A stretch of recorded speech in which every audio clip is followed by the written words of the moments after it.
morning.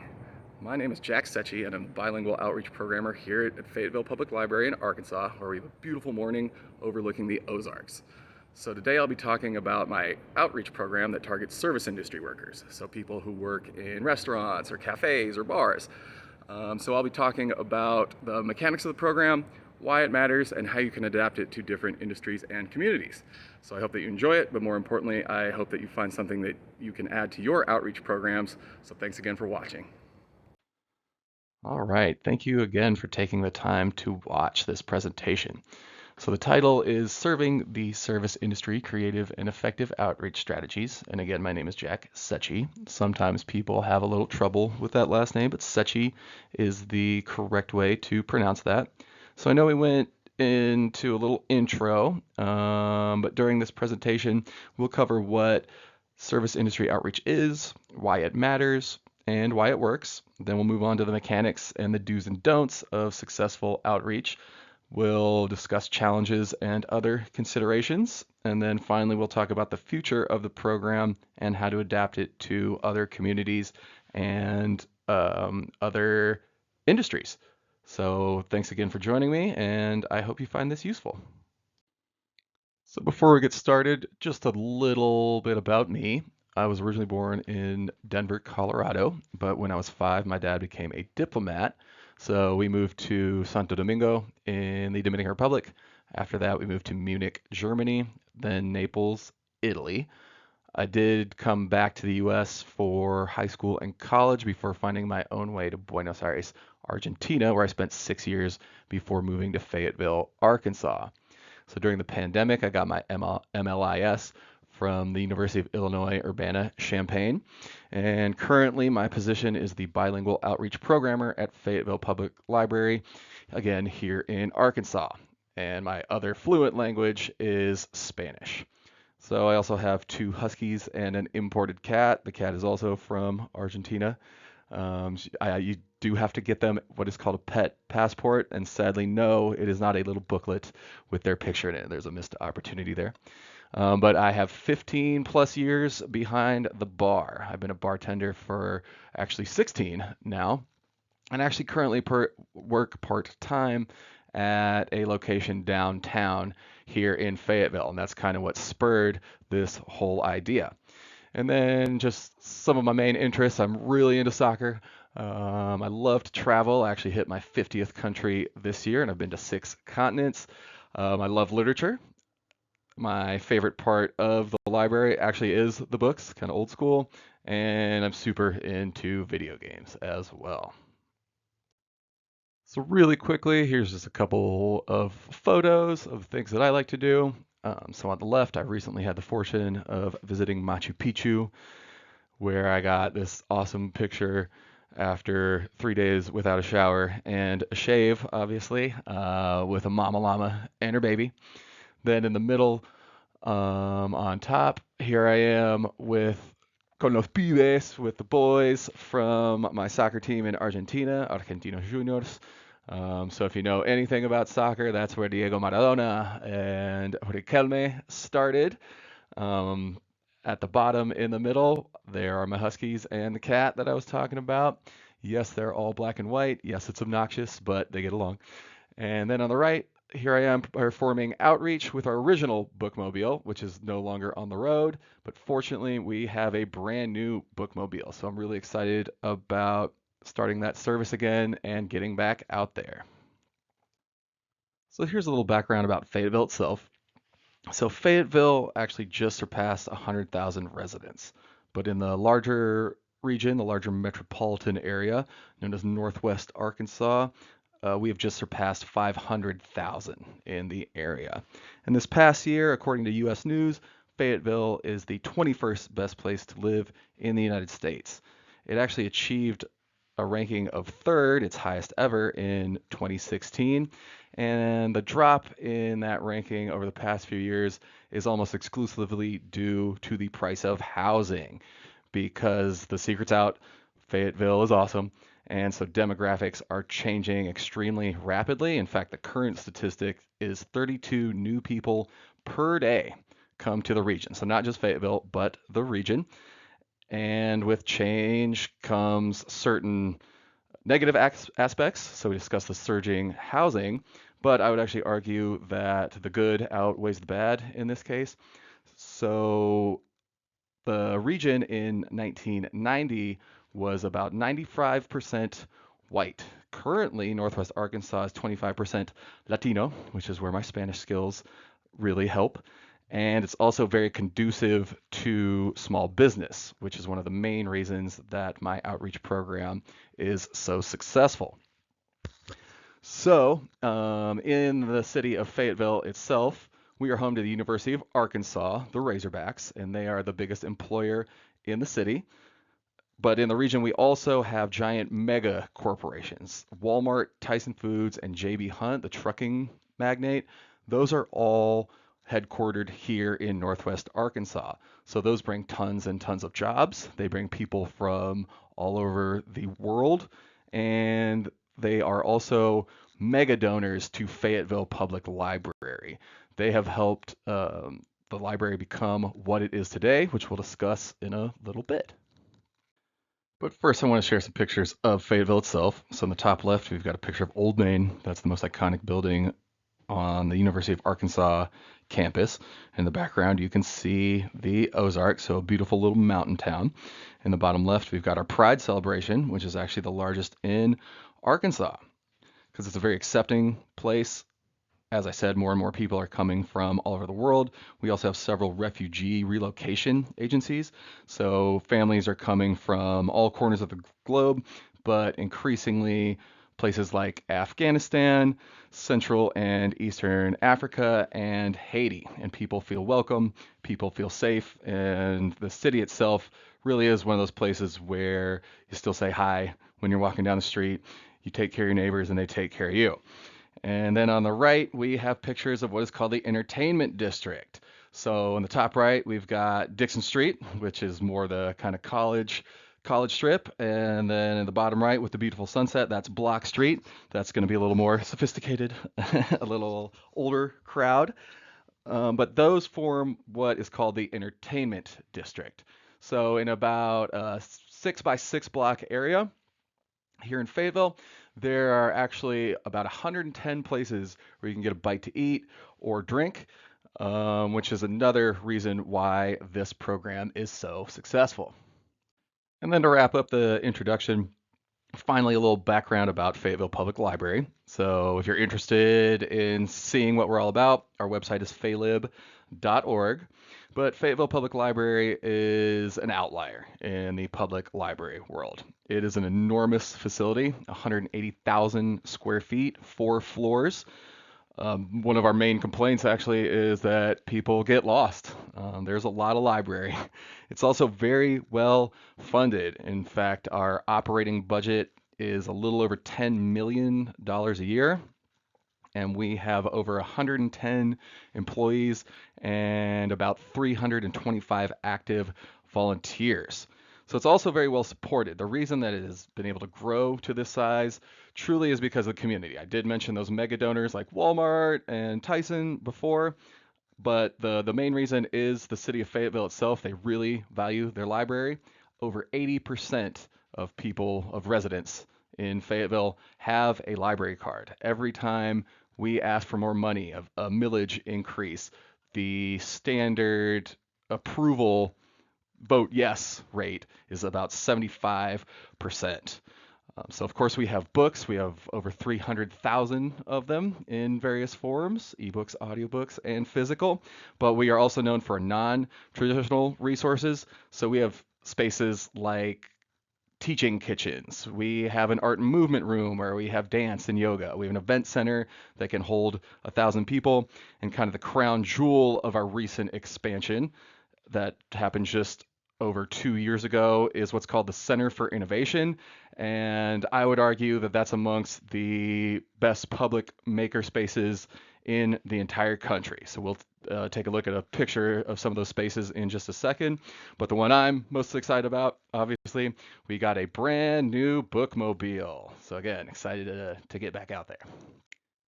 So here in the middle on top, we have a picture of the library itself. It's really hard to get it all in frame again because it is a massive building. but you can see it's very modern and nestled right there with the Ozarks in the background. Then we see all these other pictures, again, demonstrating those non-traditional resources. So in the top left, we have our car driving simulator. At least here, for the most part, in public schools, there is no longer driver's ed, and classes can be somewhat prohibitive. We actually have a simulation lab, and that one teaches you from sticking the key into the ignition all the way to driving on the highway. So it's really good for our young drivers, but also people coming from places where maybe you didn't need a car before, or maybe even weren't allowed to drive a car. And we also have a truck driving simulator. We have two Caterpillar simulators that company actually uses to train its employees. And we also have a forklift and airplane simulator where you can learn to fly a plane for free at the library. You can actually earn real FAA approved flight hours. On the bottom left, we've got our teaching kitchens. So we obviously offer cooking classes, but we have a really cool partnership with a local organization called Brightwater. Basically, high school students come in way early, way before their day at school, and learn culinary arts in a professionally equipped kitchen, and they leave high school with a 2-year associates in the culinary art. It's a big leg up if you're going into that industry. And on the bottom, we've got our fab labs. We have 3D printers, laser engravers, resin printers. We also have things like virtual reality, all with different certification programs and classes on how to use them. And then we also have a professionally equipped audio recording studio, and not pictured, we also have video and photography. So it really is, again, an outlier in the library world, and we're very lucky to have these resources. But again, they're only possible through the community that supports it. But then again, top right, there's that new bookmobile, and this was actually, as of recording this, one of its first outings just 2 weeks ago. And this was a story time that we did in a park. Over 150 people showed up to that story time. So really excited to bring that out as a service where it will normally go on its planned routes to places where that connectivity may not be as reliable. So we bring the library out to you, and that's another reason why I'm so honored and excited to be part of this ABOS conference. So now we're getting into the meat of the presentation, but before we proceed, you may be asking yourself, hey, my library doesn't have these resources. It doesn't have these things. It doesn't have this funding. It doesn't have the support that your library has. Why should I keep watching? I would argue that you don't need these fancy things, that this is a simple program. The true secret of why this works is because I've identified the needs specific to my community and I cater outreach efforts to those needs. And you can too. All public libraries have something to offer their community. And as we'll see, again, the setup is very, very simple. So we'll start with what is service industry outreach? So the definition is simple. It's perform outreach focused on people employed in the service and hospitality industries. So think hosts and hostesses, servers, bartenders, cooks, chefs, dishwashers, anybody involved in that industry. And there are two main goals.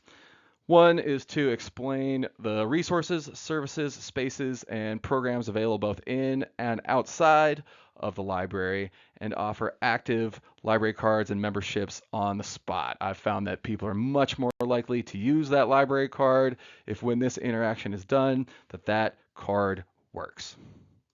Before we get into the actual mechanics of how the program works, we'll discuss why it matters and why it works.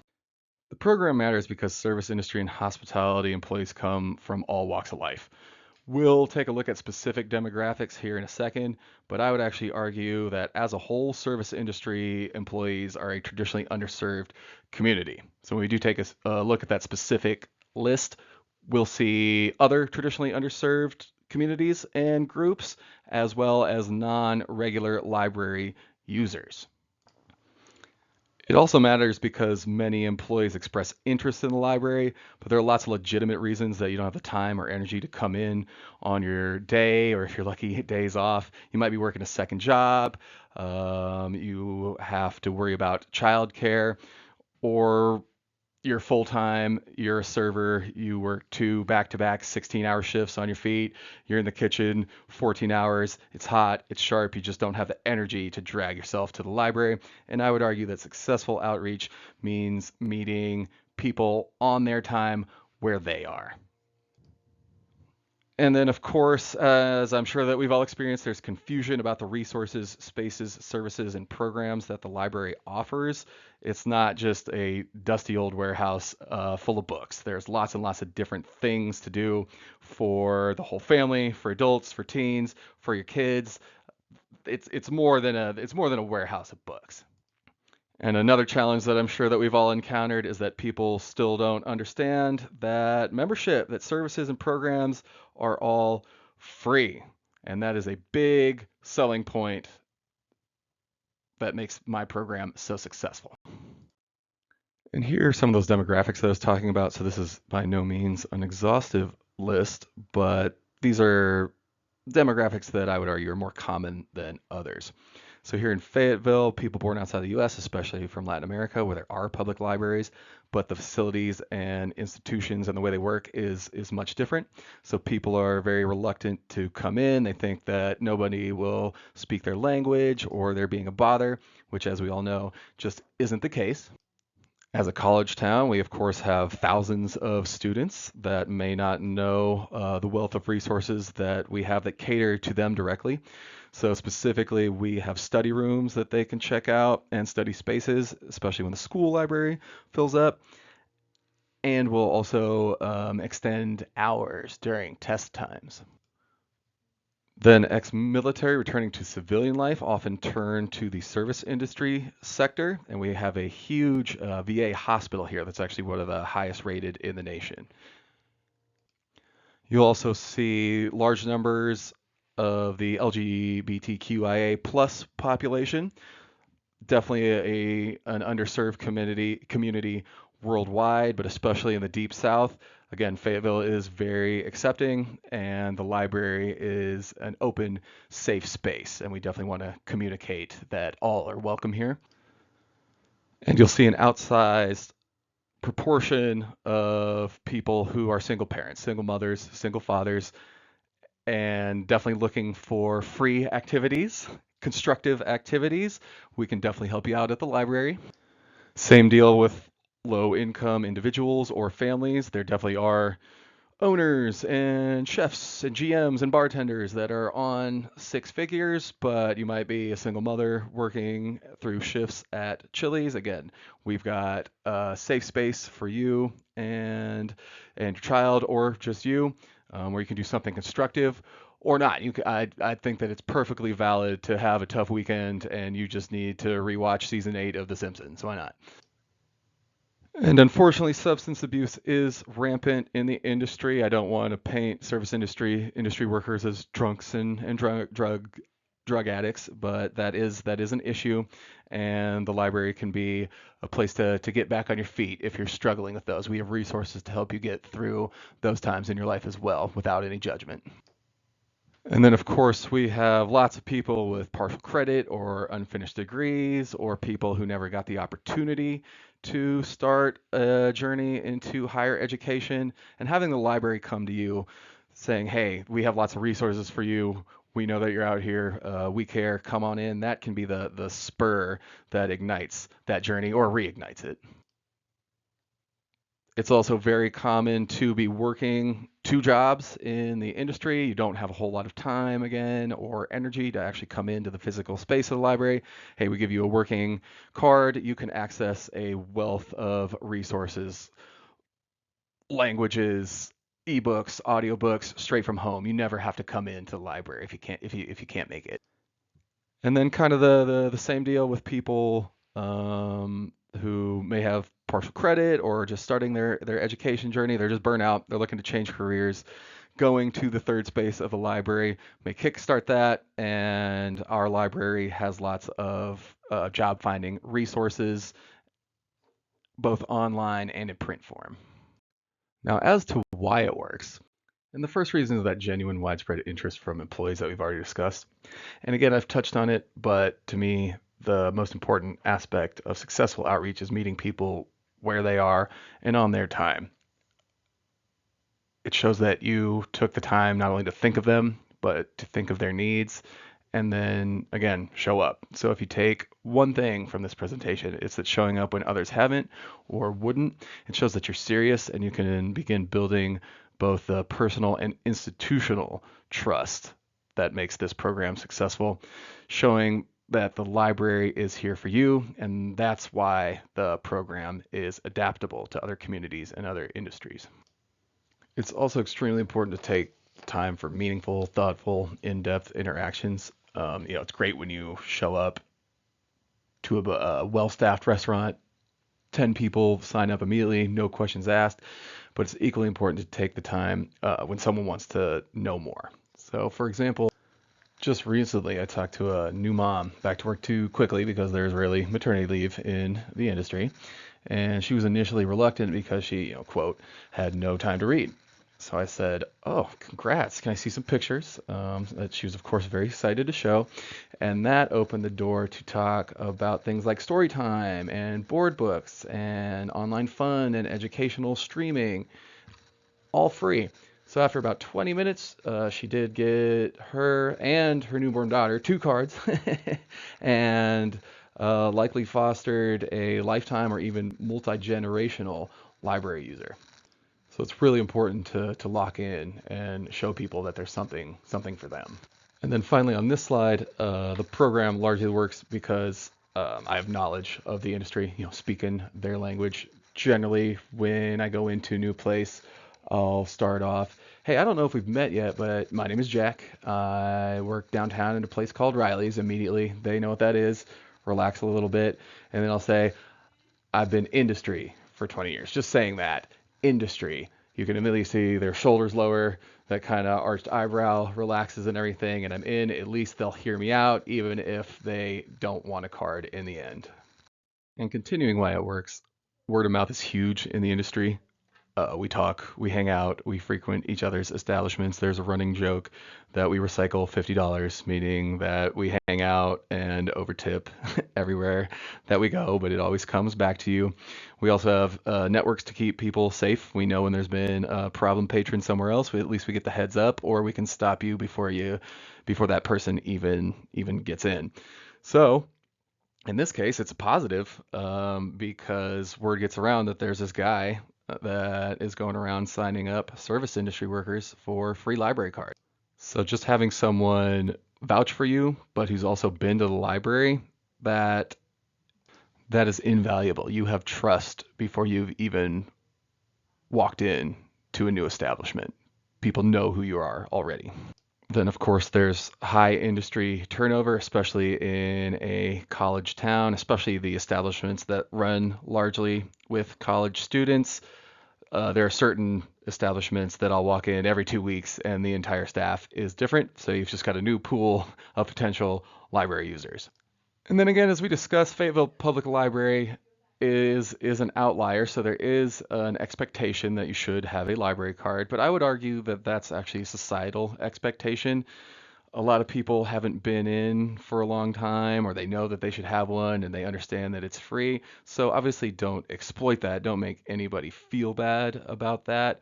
But do realize again that people want to be part of the library, and it's just been so long that they really only remember it as books when it's so much more. So now's your opportunity to explain all the things aside from books, which again are my favorite part of the library, that libraries in this day and age really are. But of course, we do have that unique advantage with all of the non-traditional resources that we have. So FPL sells itself. One of my favorite jokes is that I don't have to sell you anything that's free. And in fact, at the other establishment that I work, at which I work on Dixon Street, I sign up new patrons during my shifts. And in the past year and a half, I've signed up about 70 new patrons at that establishment alone. So here's proof that the program works. So it's just quick stats that are accurate as of October 2nd, 2024. I started the program in August of 2022, and in that time I've gone out 37 different times. So sometimes that's one specific establishment that has invited me. Sometimes I'm just going in blind like a door-to-door salesman almost. Have you heard the good words, is what I always say. So I have hit up to 15 different places in a day, but it just depends on what it looks like. Again, if we're having those quick, yes, of course, I'll sign up right now immediately, or you're doing more in-depth interactions. But I've interacted with 578 individual employees, and those interactions have resulted in 268 new cards and 46 renewals. So 54% of interactions result in a new card or renewal, and that statistic includes that percentage does actually include people who already have an active library card. So in terms of people who didn't already have a card, that percentage is actually quite a bit higher. So here's a picture with 4 bartenders that I did sign up successfully.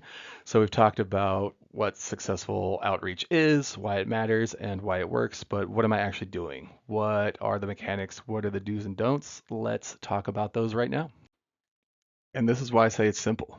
This is why you don't need flight simulators and virtual reality to perform outreach successfully to your service industry community. So in that folder, as we can see on the table, I have sign up forms. I've got library cards, and I always bring a little giveaway. So in this case, I've got stickers, but sometimes I'll do little buttons or bookmarks, something just fun, something free, something that you get to keep, that you get to hold on to. I do also carry pictures of some of the library spaces in that folder, in that binder that people can see, because holding something in your hand can also persuade you more than just explaining. Seeing is believing. And then otherwise, I have my laptop, which is open to our ILS. And then that device in the middle is a MiFi. So if you've never seen one of those, that is mobile internet that is connected to our secure network. So all that personal information is safe, but I get your form and I enter your information right there. Your library card works on the spot. And it takes about 1 to 2 minutes to enter in a new patron on our system. And then just the way that I break the ice, I approach a new place or an employee I've never seen. Again, I'll be like, hey, I don't know if we've met yet. My name is Jack. I'm with the Fayetteville Public Library, but I'm also with Riley's downtown. And I have this program where I go around and I sign up service industry workers for free library cards. So it's completely free. I'm not selling anything. I'm not getting anything out of it. It is a public service. Would you be interested? And this is not an official statistic, but I would say about 8 out of 10 times people will at least hear me out. So just breaking that ice, getting your foot in the door is probably the most important step. And of course, there are do's and don'ts that I would like to highlight, but I'm going to start with the don'ts because I really want these to stick with you. And the first one I think is the most important. Do not have your clipboard out. Do not have your lanyard with your library badge on. Don't look official. People will think that you are a health inspector or perhaps alcohol law enforcement, ABC here in this case, which is never a problem for a reputable establishment, but it does put employees on edge. It looks like you're coming up trying to sell them something or make them do something when in reality you are here again performing a public service. And then of course never insist or pressure any employee on signing up. If they're not interested, they're not interested. There are situations in which you can push back very mildly. For example, with the example of that new mom, she said, oh yeah, I just don't have any time to read. Oh, well, we have story time and free books and lots of activities for you and your child. It's not all about reading. In that case, it's okay, but don't be like, are you sure? Like this is the best library in the world, or you should have one. That's unacceptable. And then finally, don't linger even after a successful interaction. By successful, I mean that they either had a card or got a card or renewed, unless you're invited to.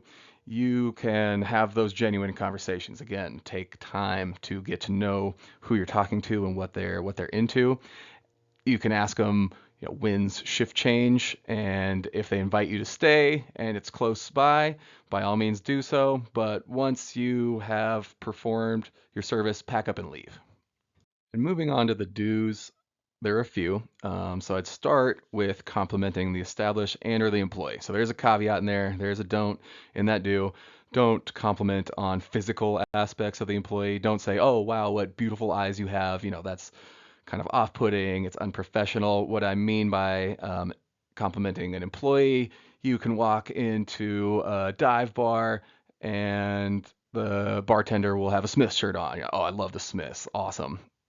Or you can walk into a college bar. I'm a little old for that, but I'll say something like, man, I've heard that this is the place to be on Friday night.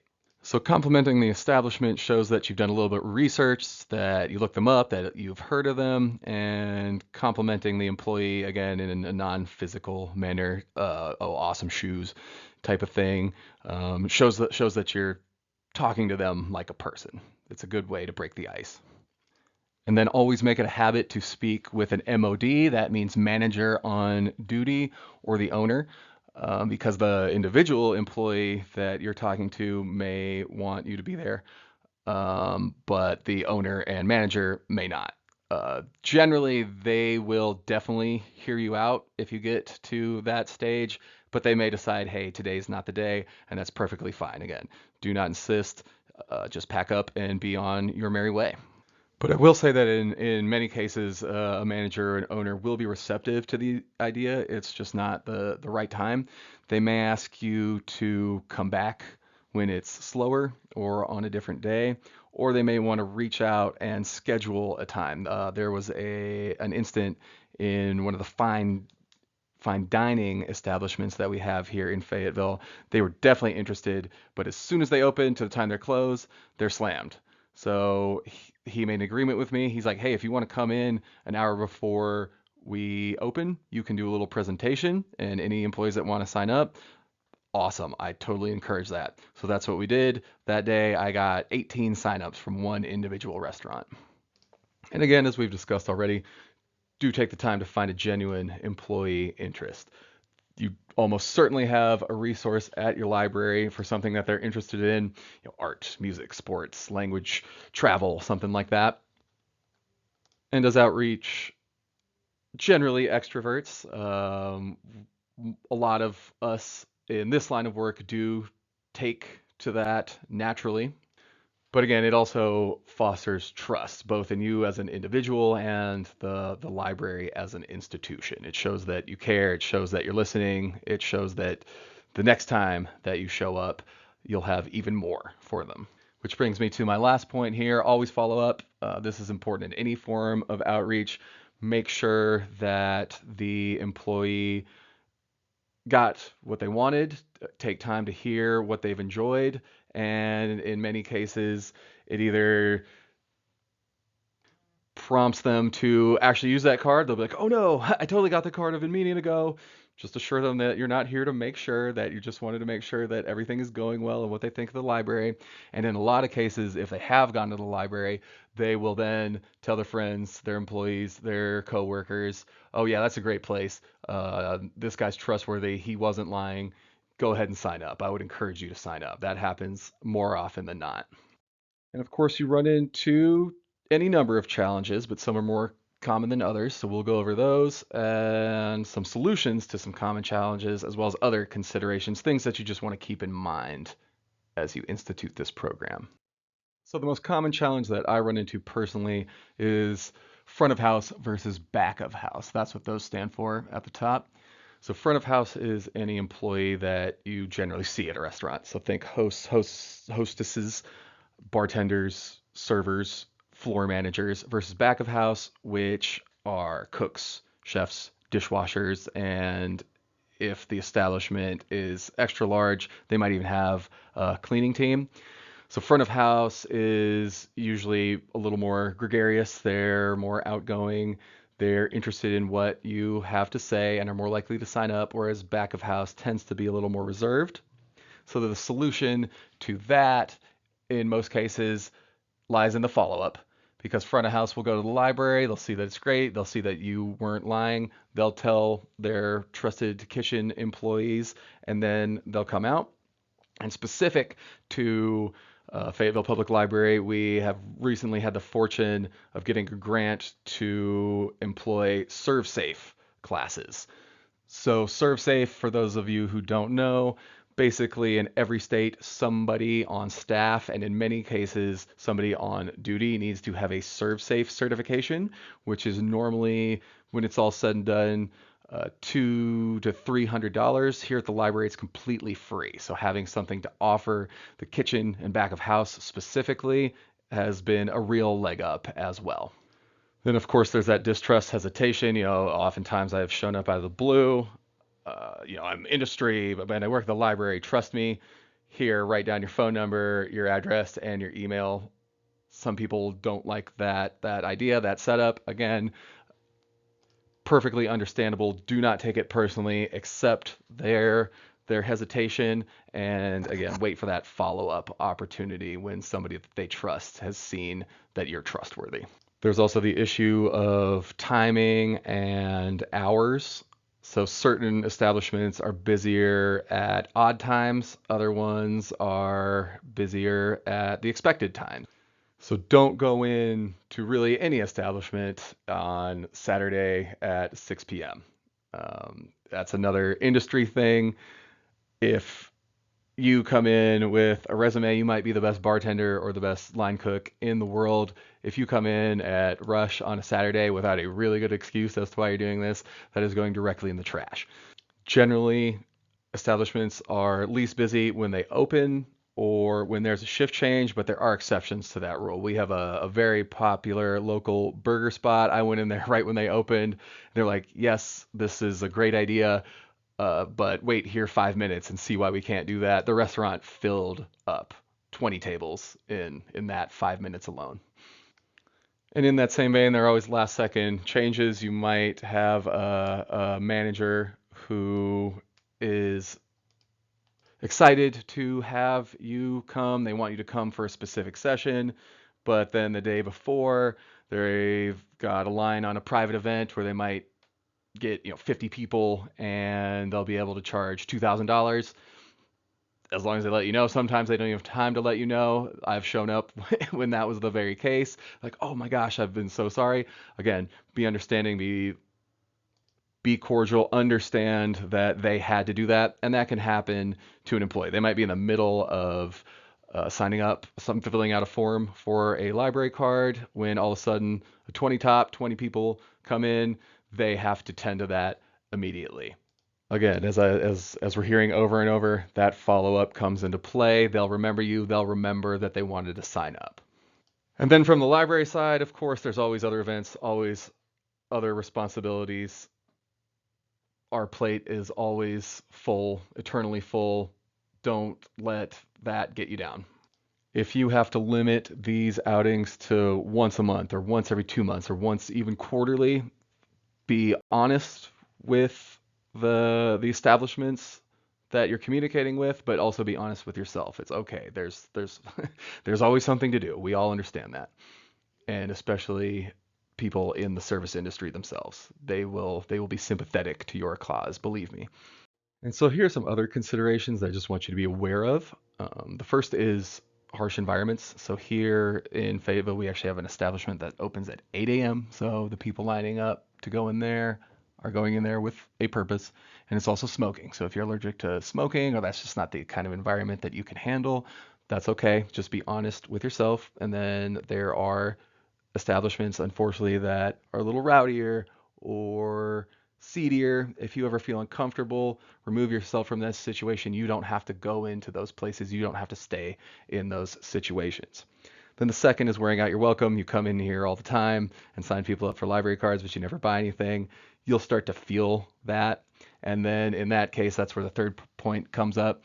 Those personal expenditures may come about, because if you do start feeling that vibe on your break or after work, go in, get a burger, get a beer, and overtip. That'll go a long way. That'll show, hey, I appreciate you, and as much as you appreciate me.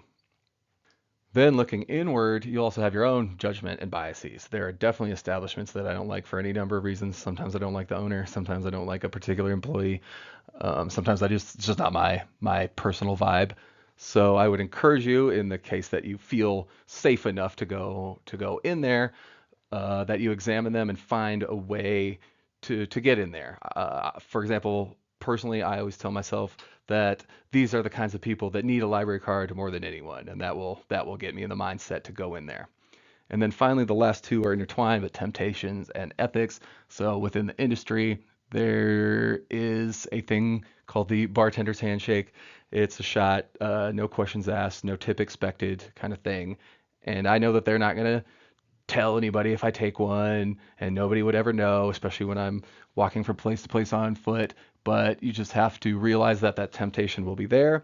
And if you have had problems with substances in the past, that this may not be the approach for you. But again, you can tailor this program to other communities and other industries.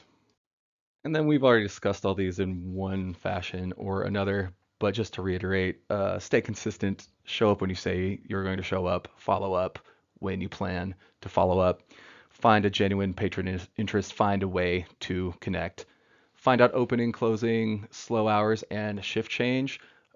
Staff will be more than willing to tell you as you build a rapport, they'll want somebody who's interesting to talk to in those slow hours and somebody to share the library with.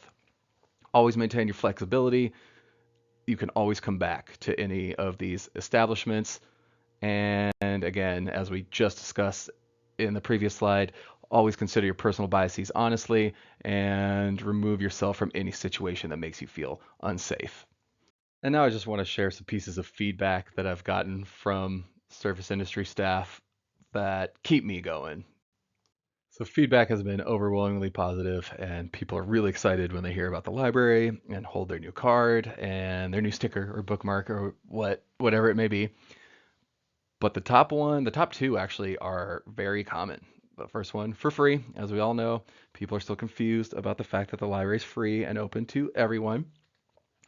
And in many cases, this is my first library card ever. That one always makes it worth it. A lot of people have never had a library card. They're from this country in their mid 30s. This is their first library card. That's a special moment. And of course, any newcomer to the country as well. Yep, this really is free. I mean that. It's not a trick. Then the I've been meaning to, as we've discussed, that widespread interest. People want to. That's why we're here. Check this out is always a good one. Also fairly common. They'll get their library card, they'll do a little dance over the coworkers, and then there's a little huddle, and then they kind of point, and then want to look up like a meerkat, and then the rest of them will come over and get one. That's always fun. Also very common. Last time I was in a library, I was a kid. Very, very common. They remember the library as a child, but just haven't been back as an adult. Then it's that easy. Yes, it is. Again, that setup, it's that easy. That's for you listening and watching as well. It really is that easy. It's that easy to get a library card, and it is that easy to get somebody a library card. And then finally, just a little anecdote. One time I was working inside the library, and I had to go back and forth and back and forth. And there was this guy at a computer kind of side-eyeing me. I noticed that he was. And so finally, the third time I went by him, he stopped me. He said, his eyes narrowed. You that guy that's been getting my employees' library cards? I said, yeah. His eyes narrow even further. He says, I think that's pretty cool. So that was a good experience. And it turns out he owns, of course, a local bar, and we are now in talks to get a rock show going of all the different bands that have recorded here at FPL. So that was a really cool moment. And now I'd like to briefly touch on the future of the program, and then we'll get to how you can adapt it to another community or industry. The big one concerning this program is the ServSafe certification. Again, it normally costs $200 to $300. It's completely free. That was through a grant. So look into grants. They're out there. They want to help public libraries, and hopefully we can find a way to renew that program in the upcoming year. And of course, I'm most excited about the bookmobile, because we'll be able to partner with local establishments and local festivals to bring literacy and library card sign up out into the community. In fact, this upcoming February, we're going to an event called Frostfest, which is a huge regional beer festival. Of course, will be a dry stand, but we'll be able to do book giveaways and library card sign up right then, right there. Then with the bookmobile, we can also move beyond the entertainment district that I mentioned at the beginning of the presentation. I have been out before, but this will give a little more authority to what we're doing. We're showing up in an official vehicle.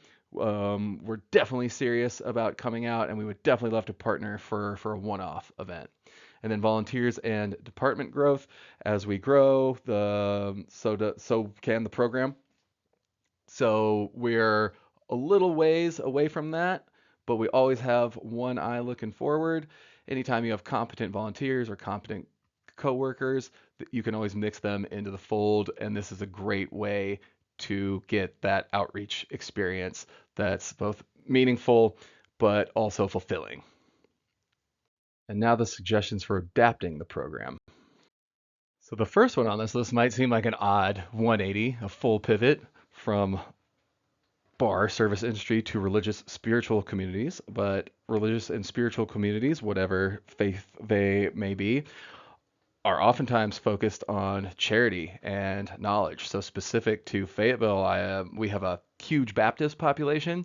I always see them in the park by my house, and it's routinely 250 people from all over the world, all walks of life. They've got their little name tags on and everything. That would be a great opportunity to have a sign up event.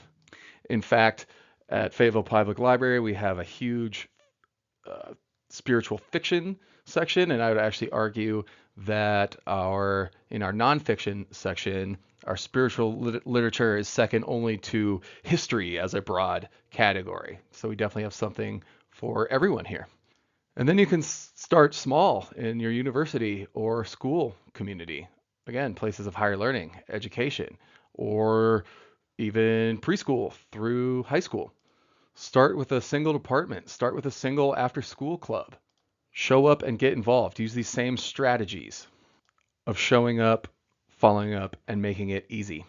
And then a former industry or job, a community that you may have been a part of in the past. So for example, we have a former employee who became a medical worker. We communicate all the time, and 2 times a year we have a library card event specific to the facility at which she works, and it's always successful. Another idea would be the nonprofit community. People who work in this sector are usually very receptive to the library. They believe in public institution and public service. They'd be more than willing to help you set up an event or a program to do so. And actually, I have taken to when we show up to big events where there are lots of nonprofit partners, if I can get there early and there are booths that are fully set up, I will actually approach them the same way that I do a restaurant or a cafe. Do you have a library card? And oftentimes they won't. And you can see that kind of pang of guilt, and they'll sign up. Again, it's not to make them feel guilty, it's to get them involved. It's to say that we want you there and that we need you there. You make us better. And I'm sure you've noticed by now, but in this slide, there is one word that's been repeated: community. So any community that you're part of, again, it doesn't have to be huge. It can be, do you have a D&D group? Do you have a Discord chat kind of thing? Something that would be the equivalent of saying, I'm industry. I'm sure that you have that. I'm sure that you're part of a unique collective. And you can use your knowledge of that community to speak their language, to garner that trust, and to get them involved with the public library. And now that we're at the end, here are the 3 takeaways that I hope stay with you. So first, identify needs specific to your community. In Fayetteville's case, I can walk 6 blocks in any direction from the library and go to any one of 110 places full of employees. Statistically, 1 out of 2 will get a new library card. Second, be flexible and authentic with the public and yourself. Understand when and why a certain time isn't right. Make those authentic, meaningful connections, gain trust, and be honest with yourself and your capacity. And finally, follow up. Follow up has a snowball effect. Once you get one person in, you'll get two the next time, and that will only continue to grow. And thank you sincerely for taking the time to watch or listen to this presentation. I hope that it inspires you to implement a similar program where you are, or at least gives you the tools to adapt the program and outreach strategies to benefit your library and the communities that you serve. So I've left my contact there on this slide. Please do not hesitate to reach out with any questions, comments, or feedback. I would love to hear them. I'd love to hear from you. And just thank you again so much.